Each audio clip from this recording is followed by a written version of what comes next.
Bien, bonjour à tous et à toutes. Je me présente, donc Geoffroy Billy, je suis professeur de SVT dans l'Académie de Reims, au Collège des Deux-Vallées de Monthermé, donc pour ceux qui connaissent les Ardennes, il y en a ici.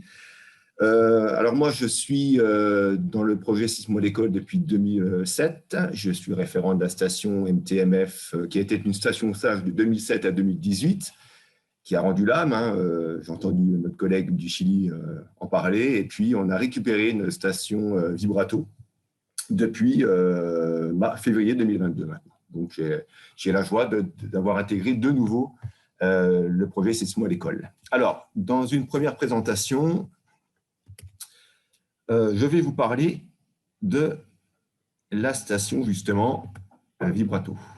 Donc, a priori, c'est bon pour vous? Oui, c'est bon. Les yeux n'ont pas l'écran, ça ne partage pas. Ah, je me suis peut-être trompé, excusez-moi.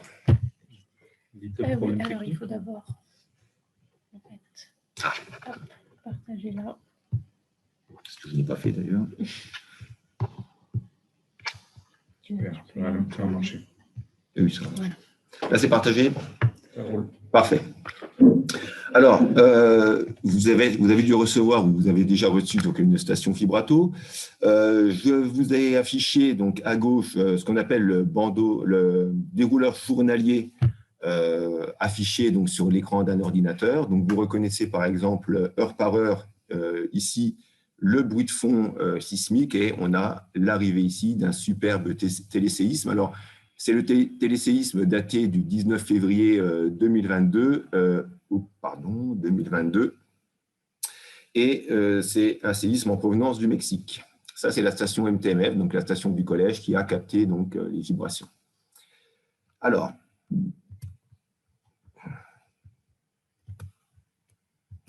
on va faire comme ça. Voilà, ça sera plus simple.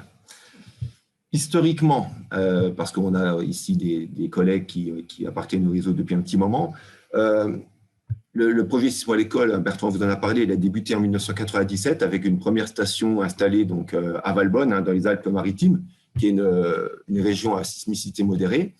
Alors, le premier plan d'équipement, c'était des Guralp qui ont été très vite supplantés par les stations SAGE, que vous connaissez bien certainement. Et puis, alors la station SAGE, ce sont des stations finalement de très haute technicité, mais qui ont posé pas mal de problèmes. Alors, le premier problème de ces stations, c'était les contraintes. Contraintes d'installation avec, ici, vous connaissez pour ceux qui l'ont eu, le capteur sismologique qui devait être installé dans le vide sanitaire ou la cave de l'établissement sur une dalle en béton. Pardon. Ah oui. Juste comme ça. Hop. Voilà, et là, tu es sur l'écran. Ah, d'accord. Ah oui, donc il faut que je me retourne en plus. Sympa. Donc, le capteur sismique installé donc, dans le vide sanitaire, ce n'est pas forcément pratique. Il fallait l'isoler des bruits parasites. En particulier donc les collégiens ou les lycéens qui émettent pas mal de vibrations en marchant. Alors, ce capteur était relié ensuite à un numériseur que vous avez donc ici. Le numériseur qui a pour rôle donc, de discrétiser le signal, c'est-à-dire de le rendre codable par informatique. Et ce numériseur abritait également un ordinateur qui permettait d'enregistrer des données, de présenter des données, etc., etc. Troisième élément de ces stations, c'était l'antenne GPS, alors qui devait être installée de manière à capter un maximum de satellites, à l'abri également des dégradations. Et cette antenne GPS donc, permettait de caler le signal sur l'heure universelle avec un temps, une différence de temps très honorable. Bref, pas mal de matériel et une haute technicité pour ces stations, puisque ce sont des stations à 3 composantes, on va en parler. Alors, justement, qu'est-ce qu'il y a dans le capteur sismologique ? De manière très simple, je dis bien très simple, le capteur sismologique, vous avez une bobine magnétique qui est en fait une espèce de fil de cuivre enroulé qui est relié au circuit électrique, qui est relié donc au circuit électrique, excusez-moi, et qui va permettre d'envoyer donc on va dire des micro-courants électriques générés par un aimant à l'intérieur de la bobine. Donc, c'est ce que vous voyez ici à droite. C'est justement tous les micro-courants électriques qui ont été décelés par les mouvements de l'aimant à l'intérieur de la bobine, donc les mouvements du sol. Donc, la station sismique SAGE, c'est une station sismique donc de très haute technologie, mais avec énormément de contraintes. Et la station Vibrato, elle permet de gommer un grand nombre de ces contraintes, en particulier de par sa compacité. Ceux qui l'ont reçu, ils se sont aperçus que la station Vibrato, c'est un petit boîtier d'une vingtaine de centimètres de long sur une petite dizaine de centimètres de profondeur, dans lequel vous retrouvez l'ensemble des instruments qui vont permettre de mesurer et d'enregistrer les mouvements du sol. Par exemple, ici, vous avez le boîtier qui a été installé dans mon collège, donc sur un mur porteur. C'est vraiment la seule contrainte, on va dire, en termes d'installation. Il faut qu'elle soit installée sur un mur porteur. Et puis, vous pouvez très facilement ensuite diffuser le signal par un ordinateur de votre station sur un écran. C'est ce qui est fait, par exemple, ici, dans mon collège. Donc, quand on reçoit une station Vibrato, bon, le plus embêtant, c'est de discuter avec le rectorat pour ouvrir les bons ports. Mais une fois que c'est fait, vous la fixez, vous l'alimentez, vous la connectez au réseau, c'est vraiment du plug and play, ça se fait très facilement. Nous, par exemple, à Monthermé, on a eu la chance de recevoir une station qui fonctionnait et on l'a installée très rapidement. Et depuis, on en est effectivement très content. Alors, dans le détail, la station Vibrato, pour ceux qui l'ont reçue ou qui vont la recevoir. Alors, en haut à droite, entouré en vert, vous avez ce qu'on appelle le géophone.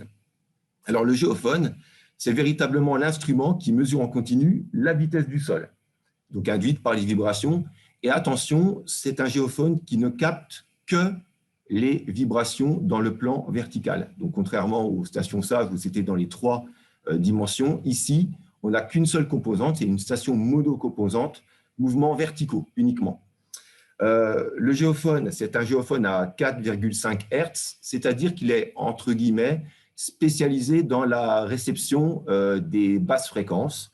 Alors, c'est généralement les fréquences des téléséismes. Donc, c'est pour ça qu'en fait, la station Vibrato, on peut considérer qu'elle est un petit peu spécialisée pour capter les bons téléséismes. En tout cas, à Monthermé, on capte avec bonheur de beaux signaux de séismes très lointains.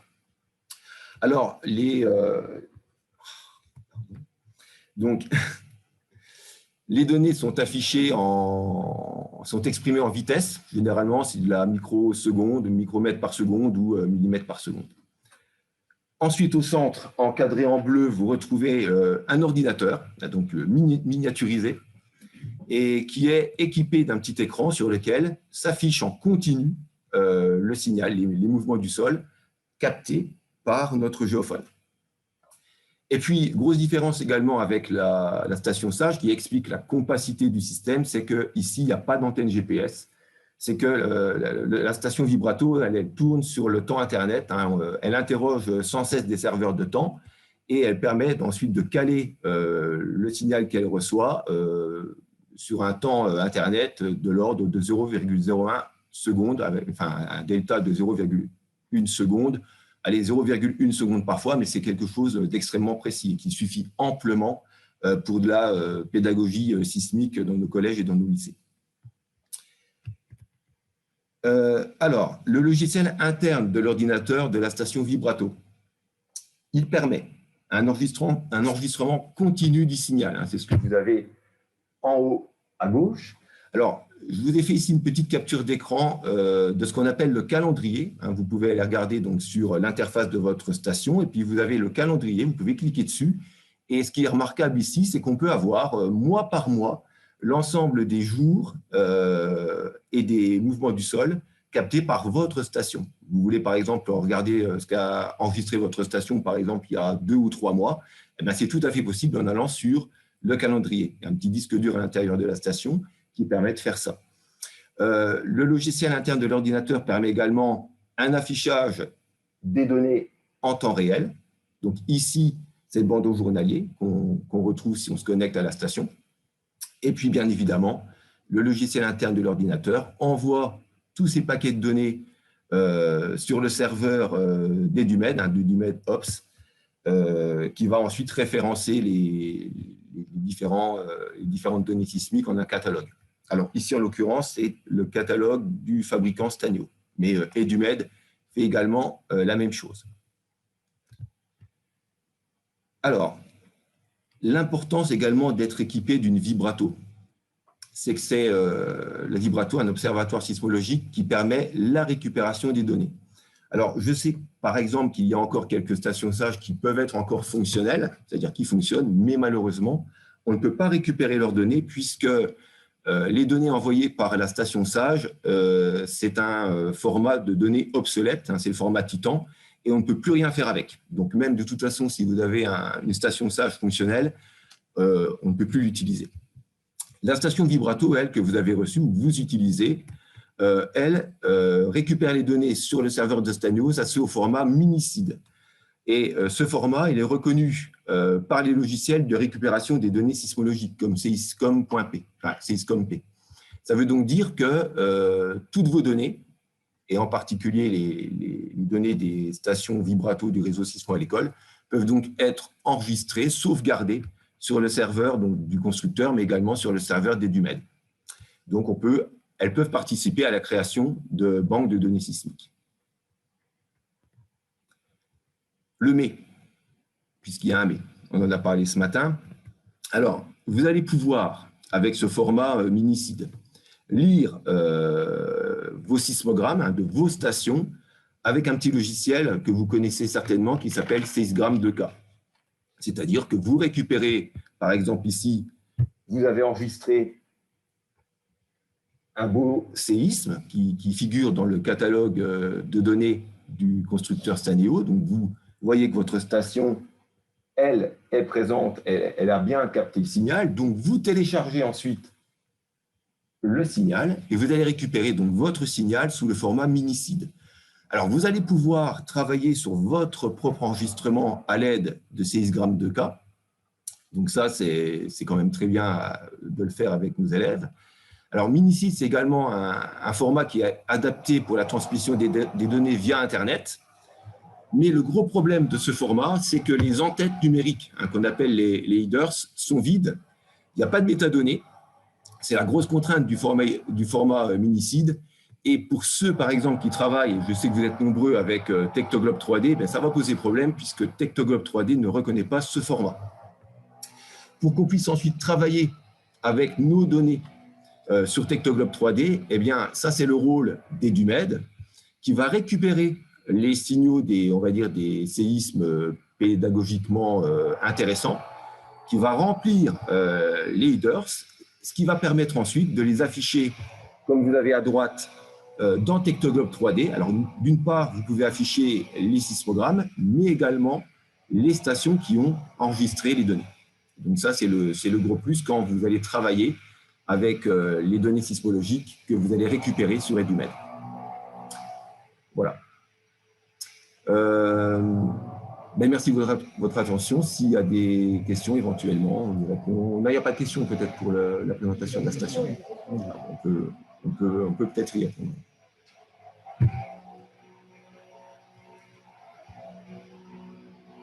Y a-t-il des questions? C'est fermé. Il n'y a pas de questions? Je demande s'il y a des questions. Y a-t-il des questions? Non, il n'y a pas de questions pour la première présentation? Non, merci, ça va. Enfin, sur Edumed, du coup, il va en prendre quelques-uns qui peuvent être, du coup, venir de nos stations à nous. C'est ça? Ah, bien sûr, oui. Quand vous allez avoir un séisme, on va dire, avec un très beau signal, voilà, d'intérêt pédagogique, déjà, donc, vos données vont être abritées sur le serveur du constructeur, sur le serveur de Stanio, et Edumed va également récupérer les données. Et là-bas, on va avoir des personnes qui vont traiter ces données pour en faire des sismogrammes qui pourront être lus sur Tectoglobe 3D, par exemple. Donc ça, c'est Edumed, voilà, ils le font pour nous, on va dire. Et on peut avoir un aperçu juste sur Techtoglobe, par exemple, juste de tout ce qui a été, par exemple, pendant cette année, enregistré par spécifiquement le réseau Sismo à l'école. Ah non, ça, ce n'est pas une fonctionnalité qui a été pour l'instant développée sur Techtoglobe. Après, on peut éventuellement demander à ce que ça soit fait, mais pour l'instant, non, vous n'avez pas, on va dire, vous n'avez pas une banque de données spéciale Sismo à l'école qu'on peut afficher sur Techtoglobe. Pour l'instant, c'est vrai que ce n'est pas affiché. Mais sur EduMed, oui, ça, vous pouvez le faire, par contre. Ok, très bien, merci. EduMed travaille vraiment étroitement avec Sismo à l'école. Et donc là, vous pouvez demander à afficher, par exemple, sur une année, l'ensemble des séismes captés par les stations de Sismo à l'école. J'avais une question par rapport à l'historique des enregistrements. Par exemple, moi, ma station s'appelait Ramon, enfin, elle était Ramon pour Ramonville. Hein. Donc, elle a fonctionné de 2012, je pense 2015, je pense, pendant 3 ans à peu près. Est-ce qu'on a un historique de ça? Est-ce qu'on a accès à cet historique ou pas du tout sur Staneo, enfin, sur le... Je pense que les données sont sauvegardées par EduMed. Donc, si vous avez... Non, pas forcément. Du Sismo, si c'est l'école. Ah oui, oui. Oui, parce qu'en fait, le site d'EduSismo n'existe plus aussi.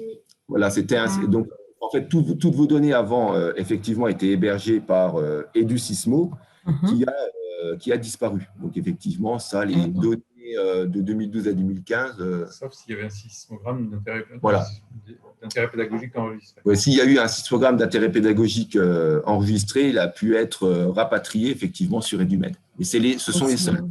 Ce sont les seuls. Ok, merci. Je vous en prie.